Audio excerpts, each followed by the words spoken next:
ராதே கிருஷ்ணா. ஸ்ரீமதே ராமானுஜாய நமः. யோ நித்யம் அச்சுத பதாம்புஜ யுக்ம ருக்ம வியாமோஹத ஸ்ததிதராணி த்ரிணாய மேனே அஸ்மத்குரோர் பகவதோ தயைக சிந்தோஹோ ராமானுஜஸ்ய சரணம் சரணம் பிரபக்ஞே. பெண் பிள்ளை அழகாக பேசின்னு வரா ராமானுஜர்கிட்ட. இன்றைக்கி 64வது வாக்கியம், 61வது வாக்கியத்துலேன்னு சொல்கிறேன். அவன் வேண்டாம் என்றேனோ மாருதி ஆண்டானை போலே, அத்வைத்தம் வென்றேனோ எம்பெருமானாரை போலே, அருளாழம் கண்டேனோ நல்லானை போலே. இன்னைக்கு 64வது வாக்கியம் ரொம்ப அழகான ஒரு வாக்கியம். அந்தபுரம் புக்கேனோ ஆளவந்தானை போலே. ஸோ ஆளவந்தான், ஃபஸ்ட்டு இந்த ஆளவந்தான்றது யார் அப்படின்றத பற்றி ஃபஸ்ட்டு அந்த கதையை பார்க்கலாம். அதுக்கப்புறம் இந்த வாக்கியத்தோட சாராம்சத்தை பார்க்கலாம்.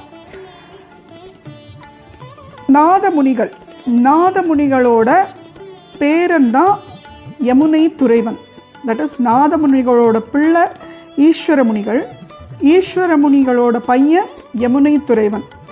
அவர் இந்த யமுனா நதிக்கரையோட சம்பந்தம் வேணும் அப்படின்றதுனால அவரோட மகனுக்கு யமுனை துறைவன் அப்படின்னு பேர் வச்சிருக்கார் ஈஸ்வரமுனிகள்.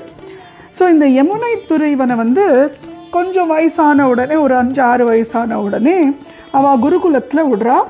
அவரோட குரு பாஷ்யாச்சாரியா, ரொம்ப உத்தமமான ஒரு குருக்கள்.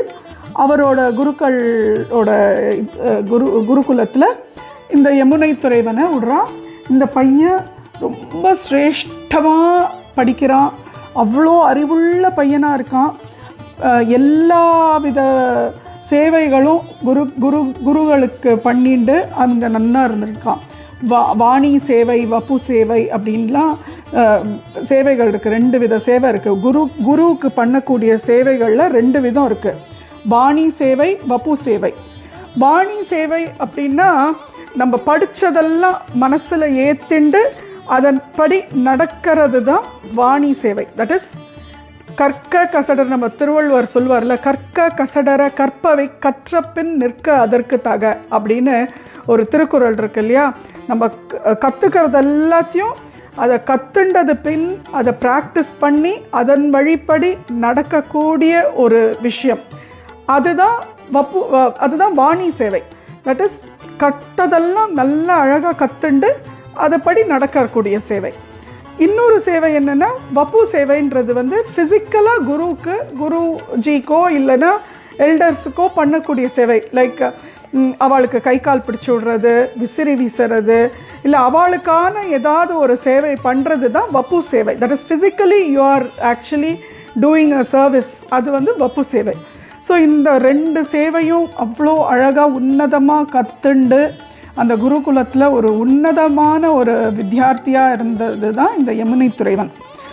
ஒரு சந்தர்ப்பத்தில் அந்த ஊரோட ராஜா ரங்க சோழன். அவரோட ராஜ்யாங்கத்தில் ஒரு ஆக்கி ஆழ்வார் அப்படின்னு ஒரு வித்வான் இருந்தாராம். அவர் என்னென்னா அந்த ஊரில் இருக்கிற அத்தனை வித்வான்களையும் கூப்பிட்டு இவர் தன்னோட வாக்கோட இதனால, that his power to excel everybody, அவர் எல்லாரையும் ஜெயிச்சு அவாக்கிட்டேருந்தெல்லாம் டேக்ஸ் வாங்கிட்டு இருந்தானா, கப்பம் வாங்கி இந்த ராஜ்யத்துக்கு கொடுத்துட்டு இருந்தானா இந்த ஆக்கி ஆழ்வார். ரொம்ப மண்டகணம் பொறிந்தவர். ரொம்ப he is very very proud about his knowledge. அப்படி ஒரு வித்வான் அந்த ஆக்கி ஆழ்வார். ஸோ ஒரு சந்தர்ப்பத்தில் அவர் எல்லாருக்கும் கப்பம் கட்டுறதுக்கு அனுப்பிச்சுட்டுருந்தார். ஸோ கப்பம் கட்ட முடியலன்னா இவர்கிட்ட வாதாடணும். வாதாடி தோத்துட்டானா கப்பம் கட்டி ஆகணும். ஸோ இல்லைன்னா அவளை ஜெயிலில் போட்டுருவான். ஸோ அந்த மாதிரி ஒரு சந்தர்ப்பத்தில் இந்த பாஷ்யாச்சாரியாருக்கு ஒரு மனு அனுப்புகிறார் அந்த ஆக்கி ஆழ்வார். அனுப்பிச்சு இந்த மாதிரி நீங்கள் கப்பம் கட்டணும் அப்படின்னு. இவரோ ஒரு சாதாரண குருகுலத்தை நடத்திண்டு, இவர் ரொம்ப முதியவர் வேற, சாதாரண குருகுலத்தை நடத்திண்டு வர, இவருக்கு கப்பம் கட்டுற அளவுக்கெல்லாம் இவருக்கு வசதி கிடையாது. இவர் ரொம்ப நொந்து போயிடுறார். அப்போது இந்த யமுனை துறைவன் பார்க்குறான், அவள் குருஜி வந்து எப்போதுமே சிரிச்ச முகமாக இருக்கக்கூடியவர். இன்னைக்கு வந்து இந்த மாதிரி ஒரு ஓலை வந்ததும் அரண்மனையிலேருந்து ரங்கசோழனோட அரண்மனையிலேருந்து இந்த ஓலை வந்ததும் அவரோட முகம் சுருங்கி போய்டுறது. ரொம்ப வருத்தத்தில் இருக்காரே, இவர் குருஜிக்கு அந்த வருத்தத்துலேருந்து அவர் குருஜியை மீட்டுக்கு வரணும் அப்படின்ட்டு என்னன்னு கேட்குறார் யமுனை துறைவன். அது சின்ன பையன்தான், ஒரு 12 வயசு பாலகன். உடனே பாஷ்யாச்சாரியார் சொல்கிறார், இது வந்து உன்னோட வயசுக்கு ரொம்ப அப்பாற்பட்ட ஒரு விஷயம் அப்பா அப்படின்னோடனே, நீங்கள் சொல்லுங்க, என்னால் முடிஞ்சால் நான் உங்களை உங்களுக்கு ஏதாவது உதவியாக இருப்பேனே அப்படின்னு சொன்ன உடனே அவர் சரி நான் சொல்கிறேன்னு சொல்லிட்டு, இந்த மாதிரி ஆக்கி ஆழ்வார்னு ஒரு வித்வான் இருக்கார் ரங்கசோழனோட ராஜ்யத்தில். அவர் வந்து இப்போது கப்பம் கட்ட சொல்லி எனக்கு உத்தரவு விட்டிருக்கார். அதனால எனக்கு என்ன பண்ணுறதுன்னு தெரியலன்ன உடனே இந்த யமுனை துறைவன் சொல்கிறார், என்னை அனுப்புங்கோ, நான் வந்து பேசுகிறேன்ன உடனே அவர் சொல்கிறார், ஆக்கி ஆழ்வார் வந்து சாதாரண ஒரு வித்வான் கிடையாது. இங்கே இது வரைக்கும் யாருமே அவர்கிட்ட யாருமே ஜெயிச்சதே கிடையாது. அவர் எல்லாரையும் தோக்கடிச்சிருவார். அப்பேற்பட்ட ஒரு வித்வான். அதனால அவரை வந்து ஜெயிக்கிறது சுலபம் கிடையாது அப்படின்னோடனே, எனக்கு ஒரு சந்தர்ப்பம் கொடுங்களேன்னொடனே அந்த குரு பாஷ்யாச்சாரியருக்கு சொல்கிறார், எனக்கு உன் மேலே பரிபூர்ண நம்பிக்கை இருக்குது. என்னோட ஆசைகள், உன்னோட தாத்தா நாதமுனிகளோட ஆசீர்வாதம், உன்னோட தந்தை ஈஸ்வரமுனிகளோட ஆசீர்வாதம் உன்கிட்ட இருக்குது. அதனால் நீ போய் வென்று வா அப்படின்னு. உடனே இந்த யமுனை துறைவன் என்ன பண்ணுறான், அங்கே அவளுக்கு ரெஸ்பாண்ட் பண்ணுறான் திரும்பியும் ஓலையில். என்னென்னா, இந்த மாதிரி நான் வருவேன், நான் என்னோட இதுலேருந்து குருகுலத்துலேருந்து நான் வந்து வருவேன். என்னோடய ஆச்சாரியர் வரமாட்டார், ஏன்னா அவரோட நானே என் ஆச்சாரியருக்கு இதுவாக on behalf of my acharya நானே வருவேன் அப்படின்னு எழுதுகிறார். அது மட்டும் இல்லை, நீங்கள் வந்து எல்லா பண்டிதர்களையும் எப்படி ஒரு மரியாதையோடு கூட்டின்னு வருவீங்களோ அந்த மாதிரி எனக்கு பல்லக்கு அமிச்சு என்னை அரண்மனைக்கு கூட்டின்னு போனோம் அப்படின்னு எழுதுகிறார். அப்போ உடனே ராஜா பார்க்குறா, என்னது இது, இவ்வளோ சின்ன சிறுவன் வந்து இப்படி ஒரு உத்தரவு போட்டு பதில் அனுப்பிச்சிருக்கானே, இவனை கண்டிப்பாக பார்த்தே ஆகணும் அப்படின்னு சொல்கிறார். அதுக்குள்ளே ஆக்கி ஆழ்வார் சொல்கிறார், இவ்வளோ மண்டகணம் பொறிந்த ஒரு பாலகனா, சரி என்னதான் இருந்தாலும் ஒரு சின்ன பையன் தானே, நான் எல்லா வித்வான்களையுமே நான் வந்து ஈஸியாக தோக்கடிச்சிருக்கேனே, இவனை தோக்கடிக்கிறது எனக்கு என்ன கஷ்டமா, ஈஸியாக நான் தோக்கடிச்சிருவேன் அப்படின்னு சொல்லி வர சொல்லுங்கன்னு சொல்கிறான். அவள் உடனே பல்ல காமிச்சு யமுனை துறைவனை வந்து அரண்மனைக்கு ஐஷன் வரான். வந்த உடனே இவன் எல்லாருக்கும் நமஸ்காரம் பண்ணுறான். அங்கே அரண்மனையில் எல்லோரும் வெயிட் பண்ணிகிட்டு இருக்கா இவனுக்காக. வந்த உடனே ஆக்கி ஆழ்வார் வந்து இவன்கிட்ட நிறைய கேள்விகள் கேட்குறார். வேதமெல்லாம் கரைச்சி குடிச்சிருக்கியா நீ அப்படின்லாம் கேட்குறார். இவன் சொல்கிறான், எனக்கு வேதம் தெரியும், நான் என் குருஜி என்ன சொல்லி தந்திருக்காரோ அதுலேருந்து என்னால் என்ன சொல்ல முடியுமோ நான் சொல்கிறேன்ன உடனே இவர் ஒரு 4-5 கேள்வி கேட்குறார். அந்த 4-5 கேள்விக்கு இந்த யமுனை துறைவன் வந்து ரொம்ப சலீஸாக பதில் சொல்லிடுறான். அப்போ உடனே ராஜா பார்க்குறார், இவரோட கேள்விக்கெல்லாம் இவ்வளோ சலீஸாக பதில் சொல்கிறானே அப்படின்னு சொல்லிவிட்டு அப்போ வந்து நீ தோல்வியை ஒப்புக்கிறியான்னு ஆக்கி ஆழ்வார்கிட்ட கேட்குறார். ஏன்னா அவ்வளோ ஈஸியாக எல்லா கேள்விக்கும் இவர் கேட்ட கேள்வி எல்லாத்துக்கும் பதில் சொல்லிடுறான். அப்போ உடனே ஆக்கி ஆழ்வார் சொல்கிறார், இல்லை என் சைடில் வந்து இன்னும் நான் இன்னும் டீப்பராக போகிறேன். இப்போ நான் கேட்டதெல்லாம் ரொம்ப மேலோட்டமான கேள்விகள் தான், அதெல்லாம் யார் வேணாலும் சொல்லலாம். அதனால இந்த பையனும் சொல்லியிருக்கான், இந்த சிறுவன் சொல்லிட்டான், இப்போ நான் இன்னும் ஆழமாக கேள்வி கேட்க போகிறேன் அப்படின்னு கேட்குறார். அந்த ஆழமான கேள்விக்கும் இந்த பையன் அவ்வளோ ஈஸியாக பதில் சொல்லிடுறான். சொன்ன உடனே ராஜா கேட்குறா, என்னது இது இவ்வளோ ஈஸியாக பதில் சொல்கிறானே அப்படின்ன உடனே ராணி வந்து சொல்கிறா, இது வந்து இருதரப்பு வாதம். ஸோ ஒரு தரப்பில் வந்து கேட்ட கேள்விக்கெல்லாம் இந்த சிறுவன் பதில் சொல்லிட்டான். இப்போது வந்து அந்த சிறுவன் கேட்குற கேள்விக்கு ஆக்கி ஆழ்வாரும் பதில் சொல்லணும். இப்போது இந்த ரவுண்டில் வந்து இந்த சிறுவன் எல்லாத்தையும் கேட்டு எல்லாத்தையும் பதில் சொல்லி நல்ல அப்பர் ஹேண்டில் இருக்கான். இப்போ அவன் கேட்குற கேள்விக்கு ஆக்கி ஆழ்வாரும் சொல்லிட்டான்னா ஈக்குவல் ஆகிடும். அப்படி ஆக்கி ஆழ்வாரால் இவன் கேட்குற கேள்விக்கு பதில் சொல்ல முடியலன்னா அப்போது வந்து ஆக்கி ஆழ்வார் தோத்தா மாதிரி. அதோட இன்னொரு விஷயம் என்னென்னா, ராஜா வந்து இந்த மாதிரி ஒரு சின்ன சிறுவன் வரான் அப்படின்ன உடனே அவர் சொல்கிறார், இந்த மாதிரி ஒரு ரெஸ்பான்ஸ் அமைச்சிருக்கான் ஃபஸ்ட்டு இந்த சிறுவன். அடுத்தது வந்து அத்தனோண்டு சிறுவன் வந்து ரெப்ரசன்ட் பண்ணுற அளவுக்குன்னா அந்த சிறுவனுக்கு அவ்வளோ தைரியம் இருக்குது. அவனுக்கு அந்த ஞானமும் தைரியமும் இருக்கிறதுனால தான் அவன் அந்த மாதிரி ரெஸ்பாண்ட் பண்ணியிருக்கான். ஸோ அவன் வின் பண்ணானா இவர் வந்து அவரோட பாதி ராஜ்யத்தையே கொடுக்கறதா அவர் அறிவிச்சிருக்கார். ப்ளஸ் ஆக்கி ஆழ்வார் என்ன சொல்கிறாருன்னா, இந்த சிறுவன்கிட்ட நான் தோத்துட்டேன்னா, தோக்க மாட்டேன், கண்டிப்பாக தோக்க மாட்டேன், ஏன்னா அவருக்கு அவ்வளோ அகம்பாவம்.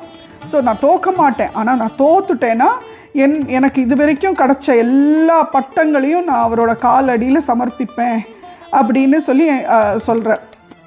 ஸோ இப்போ இருக்கிற நிலைமையில் பார்த்தா ஆக்கி ஆழ்வாரும் சரி கேட்ட கேள்வி எல்லாம் பதில் சொல்லியாச்சா. இப்போ வந்து ராஜா சொல்கிறா, இப்போ இந்த யமுனை துறைவன் வந்து கேள்விகள் கேட்கட்டும் அப்படின்னு சொல்கிறான். சொன்ன உடனே யமுனை துறைவன் என்ன பண்ணுறான், அவன் சொல்கிறான், நான் கேள்விகள் கேட்க போகிறதில்ல, நான் ஸ்டேட்மெண்ட்ஸ் சொல்ல போகிறேன், அந்த ஸ்டேட்மெண்ட்ஸ் எல்லாம் பொய்ன்னு நிரூபணம் பண்ணணும் ஆக்கி ஆழ்வார் அப்படின்னு சொல்கிறான். சொன்ன உடனே சரி ஓகே ஸ்டேட்மெண்ட்ஸ் சொல்லு. ஸோ ஃபஸ்ட்டு ஸ்டேட்மெண்ட் வந்து ஆக்கி ஆழ்வாரோட தாய் மலடி அல்ல அப்படின்றது தான் ஃபஸ்ட்டு ஸ்டேட்மெண்ட். ஸோ இவன் ஆக்கி ஆழ்வார் ப்ரூவ் பண்ண வேண்டியது வந்து மலடின்னு. அது எப்படி சொல்ல முடியும், ஆக்கி ஆழ்வார் பிறந்திருக்காருல்ல, அப்போது எப்படி அவள் தாய் மலடி ஆக முடியும் அப்படின்ட்டு அப்படியே கோவத்தோட கர்ஜனை பண்ணிட்டு எழுந்து எப்படி இந்த மாதிரி ஒரு ஸ்டேட்மெண்ட்னு யமுனை துறைவன் சொல்கிறார், வேதத்தில் அதுக்கான இது இருக்குது, மனுசாஸ்திரத்தில் வந்து அதுக்கான விளக்கம் இருக்குது, இந்த ஸ்டேட்மெண்ட்டை வந்து ஃபால்ஸுன்னு ப்ரூவ் பண்ண முடியும் ஆஸ் பர் மனுசாஸ்திரம் அப்படின்னு அந்த பையன் சொல்கிறது. அப்போது உடனே சரி அடுத்த ஸ்டேட்மெண்ட்டை சொல்லு அப்படின்ன உடனே அடுத்த ஸ்டேட்மெண்ட் வந்து மன்னர் வந்து சக்கரவர்த்தி அப்படின்னு சொல்கிறது. அப்படின்னா என்ன அர்த்தம், மன்னர் சக்கரவர்த்தி இல்லைன்னு ப்ரூவ் பண்ணணும். ஸோ இதெல்லாமே ஃபால்சிஃபை பண்ணி தான் ப்ரூவ் பண்ணணும், அதுதான் அவளோட டாஸ்க்கு. ஸோ மன்னர் சக்கரவர்த்தி தானே, அவர் மன்னர்னா சக்கரவர்த்தி தானே, அவர் எப்படி சக்கரவர்த்தி இல்லை அப்படின்றத ப்ரூவ் பண்ணணும். ஸோ மன்னருக்கு வந்து அவருக்கு ரொம்ப ஆச்சரியமாக இருக்குது, இது எப்படி இந்த ஸ்டேட்மெண்ட்டை வந்து இந்த குழந்தை வந்து ஃபால்சிஃபை பண்ண முடியும் அப்படின்னு. ஸோ அவர் ஆக்கி ஆழ்வாரை கேட்டால் ஆக்கி ஆழ்வார் முழிக்கிறார். ஸோ அந்த ஸ்டேட்மெண்ட் ஆச்சு. மூணாவது ஸ்டேட்மெண்ட்டு தான் ரொம்ப கஷ்டமான ஒரு ஸ்டேட்மெண்ட்டு. என்னென்னா, மகாராணி அவர்கள் பதிவிரதை அப்படின்னு. ஸோ அப்படின்னா பதிவிரதை இல்லை அப்படின்றத ப்ரூவ் பண்ணணும். ஸோ மகாராணி பதிவிரதைன்றது இந்த ராஜ்யத்தையே சம்மந்தப்பட்ட ஒரு விஷயம். அவள் பதிவிரதை இல்லைன்னு எப்படி ப்ரூவ் பண்ணுறது, அது அவளுக்கு பெரிய அவமானம் இல்லையா பதிவிரதை இல்லைன்னா. ஆனால் அதை தான் ப்ரூவ் பண்ணணும்னு இந்த குழந்தை சொல்கிறது. ஸோ உடனே வந்து 3 ஸ்டேட்மெண்ட்டும் இவ்வளோ இதுவாக இருக்குது, இவனை வந்து ஜெயிலில் போட்டுருங்கோ அப்படின்னு சொல்லி ஆக்கி ஆழ்வார் சொல்கிறார். அப்போ உடனே ராஜாக்கும் கோபம் வருது, ஏன்னா அந்த 3 ஸ்டேட்மெண்ட்டும் அவளை ரிலேட் பண்ணின ஸ்டேட்மெண்ட்ஸு, இதெல்லாம் வந்து ஃபால்ஸ்ன்னு எப்படி ப்ரூவ் பண்ணுறதுன்ற மாதிரி கோபம் வருது. அதுக்குள்ளே மகாராணி சொல்கிறா, நீங்கள் வந்து அவனுக்கும் ஒரு சந்தர்ப்பம் கொடுக்கணும், நீங்கள் ஜெயிலில் போட்டுட்டிங்கன்னா அவன் தரப்போட ஸ்டேட்மெண்ட்ஸை கேட்காமையே நீங்கள் போட்டுட்டிங்கன்னா நீங்கள் வந்து you are not doing justice to this entire process. அதனால் நீங்கள் வந்து அவள் என்ன விரிவாக்கம் இதுக்கு சொல்கிறான்றதை தெரிஞ்சுக்கணும் அப்படின்னு மகாராணி சொல்கிறான். அப்போ உடனே இந்த குழந்தை அழகாக சொல்கிறது, மனு சாஸ்திரத்துப்படி ஒரு தாய் 10 குழந்தைகளை பெற்றெடுத்தாதான் மலடி அல்ல.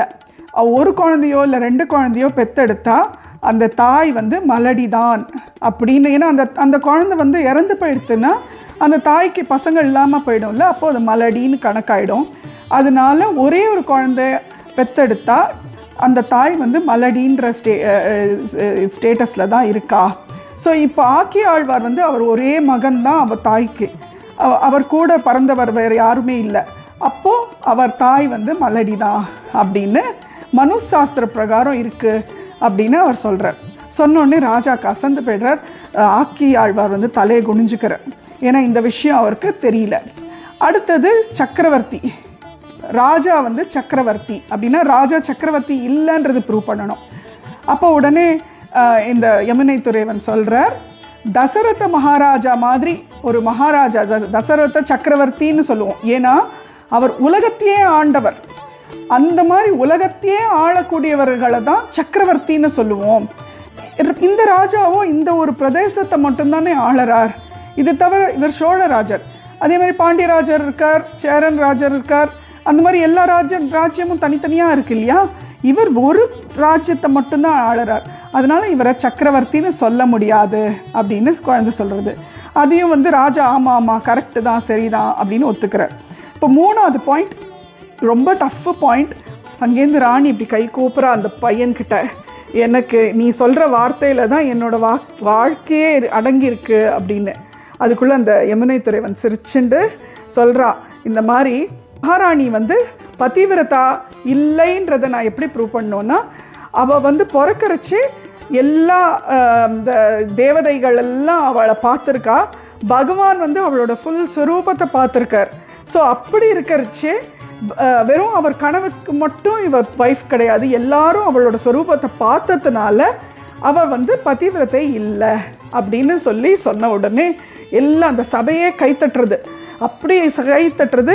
இந்த மகாராணி வந்து அப்படியே கட்டிக்கிற அவளை, அந்த யமுனை துறைவனை கட்டின்ட்டு அவர் சொல்கிறார், நீ வந்து என்னை ஆள வந்த ஒரு மகான் அப்படின்னு, நீ இவ்வளோ சின்ன பையனாக இருந்தால் கூட நீ வந்து என்னை ஆள வந்த ஒரு மகான் அப்படின்னு சொல்லிட்டு ஆளவந்தான் அப்படின்ற பேர் இந்த குழந்தைக்கு வருது.